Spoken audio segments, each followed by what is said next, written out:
Hello. आज हम लोग देख रहे हैं जलमंडल।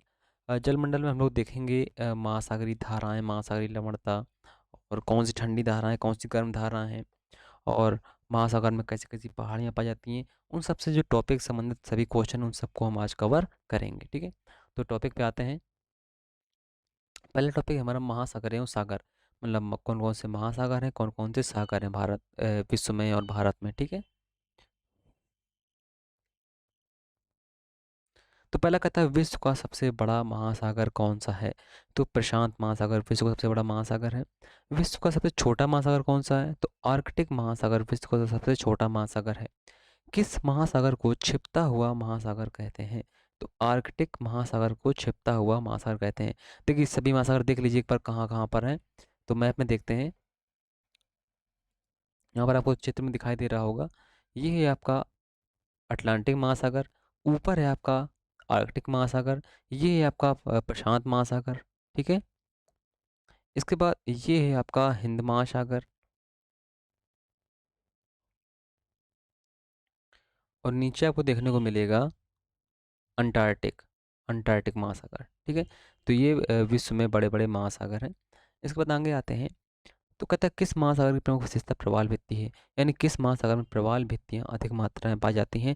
तो ये मिलती हैं हमको प्रशांत महासागर में अधिक मिलती हैं प्रवाल भित्तियाँ। इसके बाद कहता है विश्व का चार सबसे बड़ी महासागरों में कौन शामिल नहीं है। तो विश्व के चार सबसे बड़े जो महासागर हैं उनमें आपका अटलांटिक महासागर शामिल नहीं है। बड़े बड़े कौन से हैं आपका प्रशांत महासागर, अटलांटिक महासागर और आपका हिंद महासागर और आपका आर्कटिक महासागर। ठीक है, कहता है विश्व की सबसे गहरी खाई मेरियाना ट्रेंच किस महासागर में है। तो ये प्रशांत महासागर में स्थित है, फिलीपींस के पास स्थित है ये। ठीक है, आगे कहता है अग्निवलय यानी रिंग ऑफ फायर की उपस्थिति किस महासागर में पाई जाती है। तो रिंग ऑफ फायर यानी अग्निवलय ये मिलता है प्रशांत महासागर में। प्रशांत महासागर के चारों ओर का जो क्षेत्र होता है उसे हम बोलते हैं रिंग ऑफ फायर। ठीक है, जबकि अगर बोले आपसे wing of fire, wing of fire, तो विंग ऑफ फायर जो है अब्दुल कलाम की बुक है। अटलांटिक महासागर का सबसे गहरा भाग कौन सा है। तो अटलांटिक महासागर का सबसे गहरा भाग जो है ये प्यूर्टो रिको ट्रेंच, ट्रेंच जो होते हैं ये सागर के सबसे गहरे भाग होते हैं। ठीक है, जिस प्रकार से मेरियाना ट्रेंच है उसी प्रकार से प्यूर्टो रिको ट्रेंच है। विश्व का सर्वाधिक चौड़ा महाद्वीपीय मग्न तट किस महासागर में स्थित है। तो आर्कटिक महासागर में स्थित है। वर्तमान भूमध्य सागर को किस प्राचीन महासागर का अवशेष माना जाता है। तो वर्तमान जो आपका भूमध्य सागर है उसे हम मानते हैं टेथिस महासागर का अवशेष मानते हैं। क्या था कि जब पृथ्वी आपकी बनी थी तब पृथ्वी पर आपका एक प्लेट थी जिसे हम पेंजिया बोलते हैं। पेंजिया जब आपका टूटता है तो टूटता है दो पार्ट में, आपका अंगारलैंड और गुडवालैंड। अंगारलैंड और गुडवालैंड के बीच में का टेथिस महासागर आता है और टेथिस महासागर ही फैल फैल के वर्तमान में कितना बचा है, भूमध्य सागर कितना बचा हुआ है उसे हम मानते हैं टेथिस सागर का अंग। ठीक है, अगर पूछा आपसे कौन सा पेंजिया का अंग है तो पेंजिया का अंग वर्तमान में हम मानते हैं आर्कटिक महाद्वीप को। द ग्रेट ओशन ट्रेडमार्क किस महासागर से हो गुजरता है। तो ये गुजरता है उत्तरी अटलांटिक महासागर से। ये है आपका ये वाला क्षेत्र, जहाँ पर व्यापार जो होता है अधिक मात्रा में होता है, ये वाला क्षेत्र है। ठीक है, आगे कहता है बरमुडा त्रिभुज किस महासागर में स्थित है। तो बरमुडा ट्रायंगल ये स्थित है आपका उत्तरी अटलांटिक महासागर में स्थित है। कहता है समुद्र पृथ्वी की सतह से लगभग कितने परसेंट है। समुद्र जो है पृथ्वी में लगभग 70% है, यानी 70% भाग पर जल है, बाकी 30% भाग पर भूस्थल है।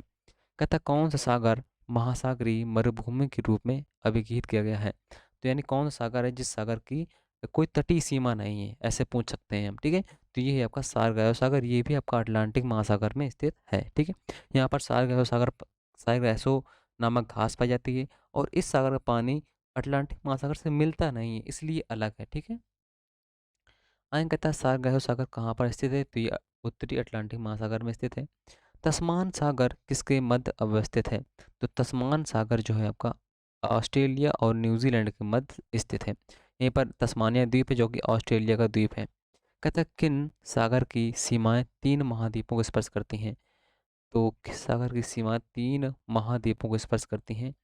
तो किस सागर की। ठीक है, तो यहाँ पर आपका होगा भूमध्य सागर, ये बेरिंग सागर नहीं होगा, यहाँ पर होगा भूमध्य सागर। भूमध्य सागर जो है ये आपका अफ्रीका महाद्वीप, यूरोप महाद्वीप और एशिया महाद्वीप की सीमा यहाँ पर टच होती हैं। ठीक है, मैप में देख सकते हैं आप, ये देख रहे हैं, ये है आपका भूमध्य सागर, यहाँ पर आपका यूरोप है, यहाँ पर आपका एशिया है, यहाँ पर आपका क्या है, अफ्रीका है। ठीक है, आगे कहता है कौन सा सागर स्थलबद्ध है। तो अरल सागर जो है आपका स्थलबद्ध है, ये ऑप्शन पर डिपेंड करता है। ठीक है, अरल सागर है, कैस्पियन सागर है, काला सागर, ये सब आपके स्थलबद्ध सागर हैं। आगे कहता है किस सागर का तट नहीं है। तो सारगैसो सागर का एक भी तट नहीं है। तुर्की के उत्तर में कौन सा सागर है। तुर्की के उत्तर में कौन सा पड़ेगा, काला सागर पड़ेगा। ये आप मैप में देखेंगे तभी आपको समझ में चीज़ें आएंगी। ठीक है, अब तुर्की में दिखाऊंगा आपको, तुर्की यहाँ पर स्थित है, ये तुर्की है, ये तुर्की है। तुर्की के जस्ट उत्तर में ये क्या है, ये काला सागर है। ठीक, ये कैस्पियन सागर है। इसे जब आप मैप में देखेंगे तब आपको अच्छे से चीज़ें समझ में आएंगी ज़्यादा। आगे कहता है, आगे कहता है विश्व में क्षेत्रफल की दृष्टि से सबसे बड़ा सागर है। तो देखिए, विश्व में क्षेत्रफल की दृष्टि से सबसे बड़ा सागर है पूछा गया है, तो ये डिपेंड करता है आपका ऑप्शन पे। ठीक है, तो ऑप्शन में अगर आपका प्रशांत महासागर नहीं दिया है, अटलांटिक महासागर नहीं दिया है, हिंद महासागर नहीं दिया है, तो आपका दक्षिण चीन सागर दिया गया होगा। ठीक है, तो उसी हिसाब से लगाएंगे। तो ऐसे ये अब बिना ऑप्शन के नहीं बनते हैं। ठीक है, आगे कहता है विश्व की सबसे बड़ी खाड़ी कौन सी है। देखिए, विश्व की सबसे बड़ी खाड़ी जो है, तो मैक्सिको की खाड़ी सबसे बड़ी है। ये कहाँ पर पड़ेगी, उत्तरी अमेरिका में पड़ेगी, यहाँ पर। ये है आपकी मैक्सिको की खाड़ी। यहाँ पर थोड़ा जूम करता हूँ, दिखाई देगा आपको, अब दिखाई दे रहा होगा, यहाँ पर पड़ेगा आपको मैक्सिको खाड़ी। ठीक है, आगे आते हैं। आगे कहता है कौन सी समुद्रिक नहर उत्तरी सागर और बाल्टिक सागर को जोड़ती है। तो कील नहर जोड़ती है। कहता है विश्व में किस खाड़ी की तट रेखा सर्वाधिक लंबी है। तो हडसन खाड़ी की तट रेखा जो है सबसे लंबी है। अगर पूछे विश्व में किस देश की तट रेखा सबसे बड़ी या लंबी है, तो किसकी होगी, कनाडा की होगी। ठीक है, तब क्या होगा, कनाडा का होगा। आगे कहता है सारगैसो सागर प्रख्यात है, यहाँ पर समुद्री शैवाल से भरा हुआ और यहाँ पर मछलियाँ बहुत मिलती हैं, क्योंकि यहाँ पर सारगैसो घास उगती है। कहता है सबसे लंबड़ी सागर कौन सा है। तो सबसे जो लंबड़ी सागर है वो है मृत सागर। अगर झील पूछता तो कौन सी थी, तुर्की की वान झील थी।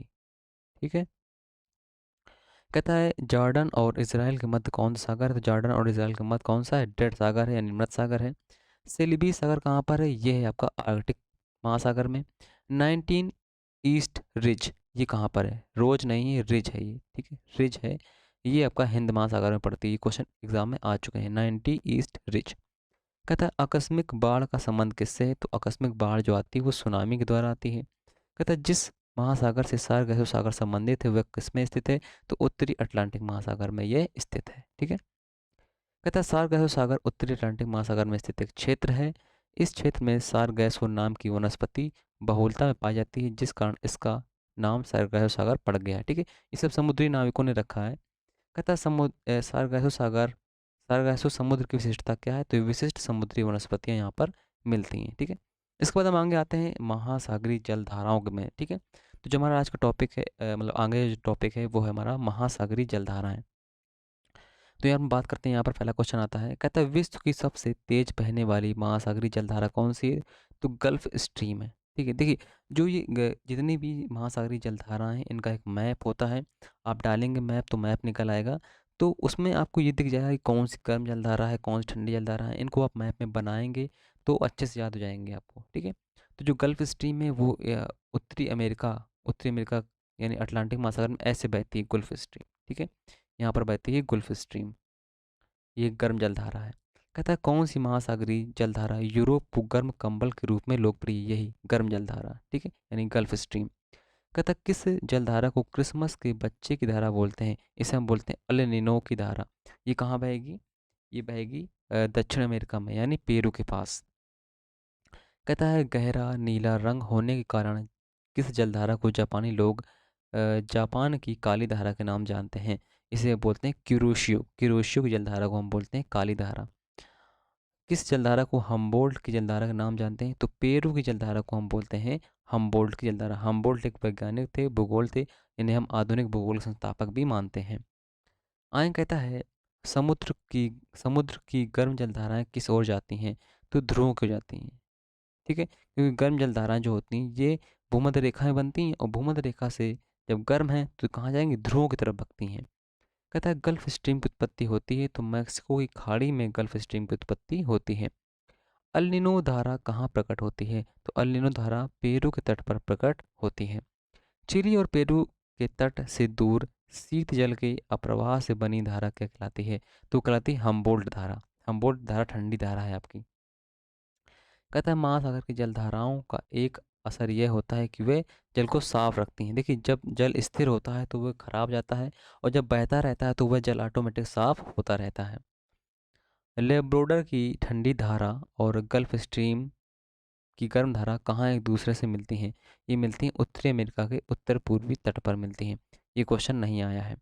आगे कहता है अफ्रीका के दक्षिण पश्चिम तट पर बहने वाली महासागरीय धारा कौन सी है? इंपॉर्टेंट क्वेश्चन है, बेंगुएलक धारा है ये। अफ्रीका के दक्षिण पश्चिम पर, यानी कि यहाँ की बात कर रहा है।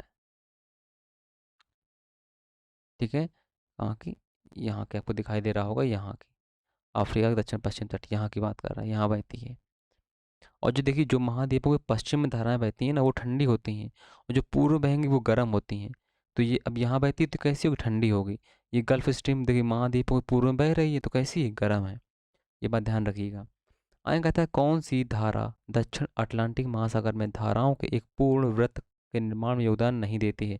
ये ऑप्शन पर डिपेंड करता है। ठीक है, कहता है शीत समुद्री धारा कौन सी है? तो हम्बोल्ट धारा को हम बोलते हैं शीत समुद्री धारा। आगे कहता है हिंद महासागर में सागर धाराओं के नियमित दिशा में परिवर्तन के लिए कौन सा कारक उत्तरदायी है? तो मानसूनी प्रवाह। हिंद महासागर में मानसून बहुत इफेक्टिव होता है।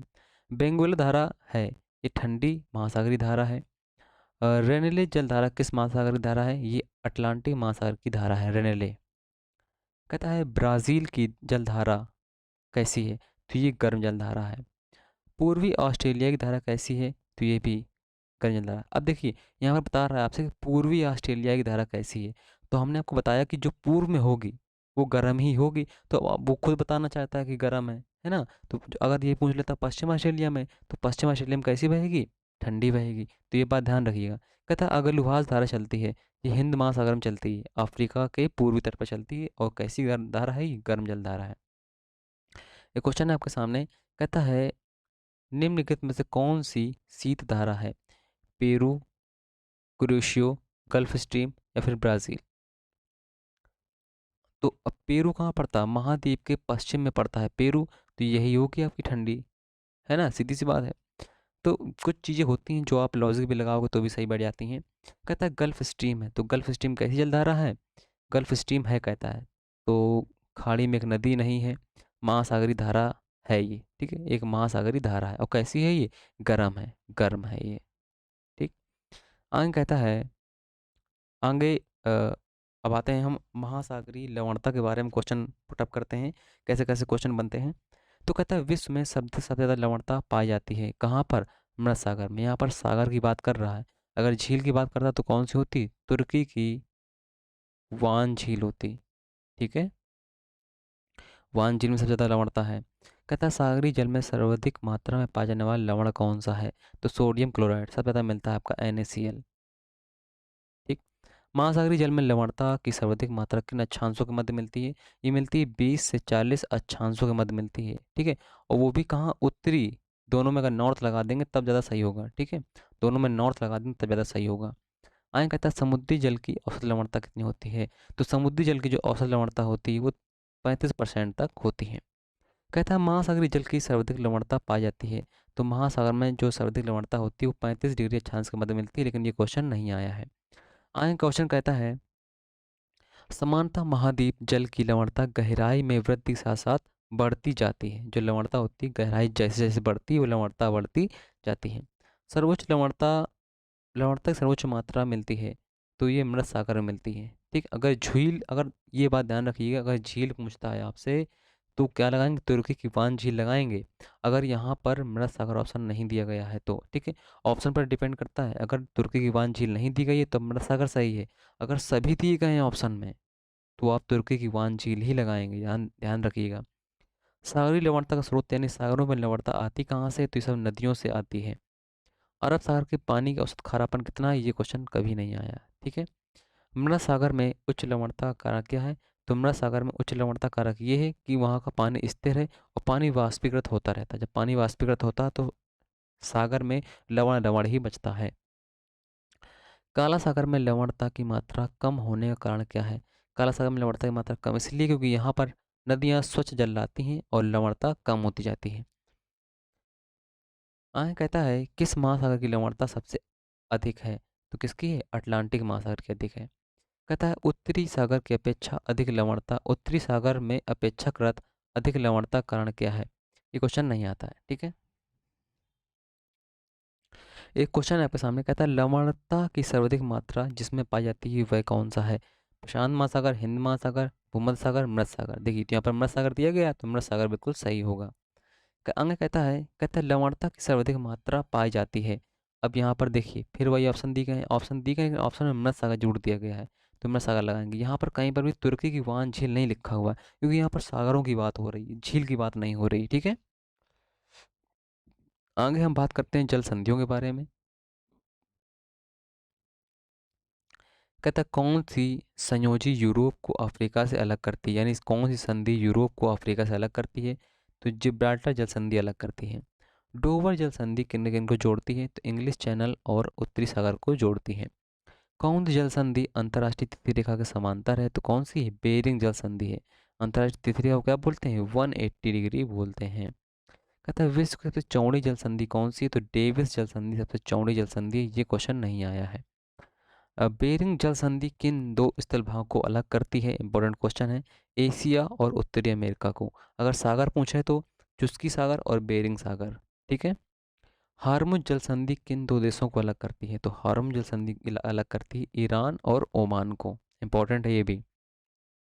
आगे कहता है ऑस्ट्रेलिया एवं पपुआ गिनी को कौन अलग करता है, तो ऑस्ट्रेलिया और पपुआ गिनी को अलग करती है टॉरस जल संधि। कहता है पाक जल संधि दो देशों को अलग करती है, वो कौन कौन से देश हैं, वे देश हैं आपके भारत और श्रीलंका।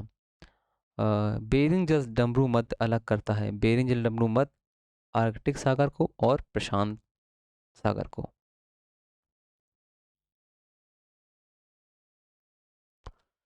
आगे आते हैं, आगे कहता है मलक्का जल संधि किन दो सागरों को संयुक्त करती है, तो किन सागरों को अलग करती है, ये करती है अंडमान सागर को और दक्षिण चीन सागर को। ठीक है। आगे कहता है भूमध्य सागर एवं अटलांटिक महासागर को जोड़ने वाली कौन सी संधि है, तो ये है जिब्राल्टर जल संधि। आगे कहता है जाफना प्रायद्वीप तथा श्रीलंका की मुख्य भूमि को जोड़ने वाला कौन सा पास, पास मतलब होता है दर्रा। ठीक है। ये पास का मतलब किससे संबंधित है, दर्रा से संबंधित है। तो कौन सा दर्रा है, एलिफेंटा दर्रा। कहता है जिब्राल्टर जल संधि किन दो देशों के मध्य अलग करती है, तो जिब्राल्टर जो है स्पेन और मोरक्को के बीच बनी हुई है। और यहाँ पर जो वर्तमान अधिकार है वो किसके अंडर में है, यूके के अंडर में है। ये जिब्राल्टर जल संधि यूके के अंडर में आती है। आयन कहता है कौन सा जलाशय अंडमान और निकोबार द्वीपों को अलग करता है, 10 डिग्री चैनल इन दोनों को अलग करता है। पाक स्टेट किसके किसके मध्य में है, तो बंगाली खाड़ी और मन्नारी खाड़ी के मध्य में है पाक स्टेट। वही पाक जल संधि भारत और श्रीलंका के बीच में उसी वही है।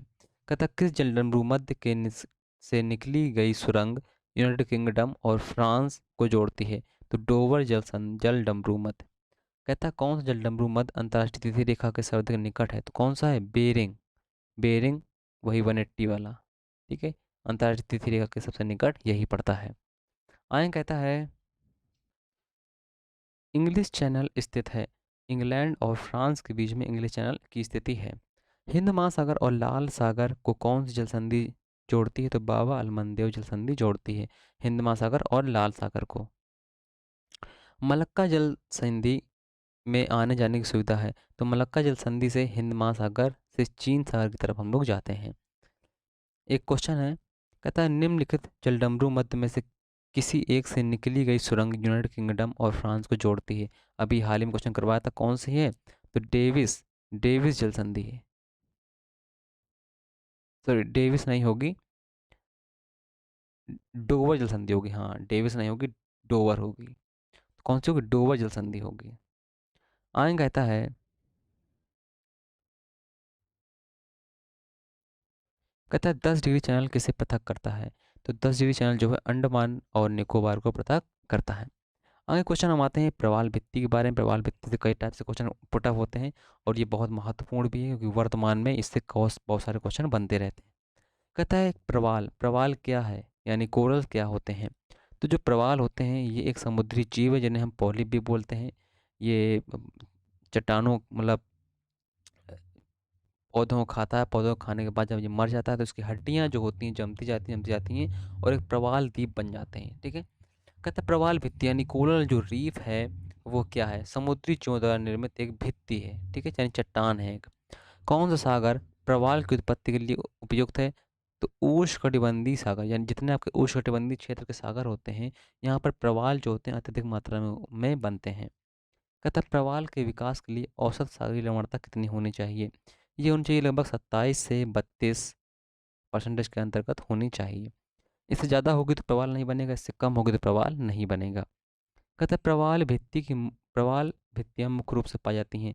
ये मिलती हैं अधिकतर 30 डिग्री नॉर्थ से 30 डिग्री साउथ तक, यानी आपके उष्णकटिबंधीय क्षेत्रों में ही मिलती हैं। जो प्रवाल भित्ति समुद्र तट से कुछ दूर हटकर बनी होती हैं ये कहलाती हैं अवरोधक प्रवाल भित्ति। जैसे आपकी कौन सी है? ग्रेट बैरियर रीफ, जो आपकी कहाँ पर बनी हुई है? ऑस्ट्रेलिया के पूर्व में बनी हुई है। किस प्रवाल भित्ति का आकार घोड़े के नाल के या मुद्रिका के समान होता है? तो उसका होता है एटॉल का। ये क्वेश्चन आया नहीं है लेकिन, ठीक है।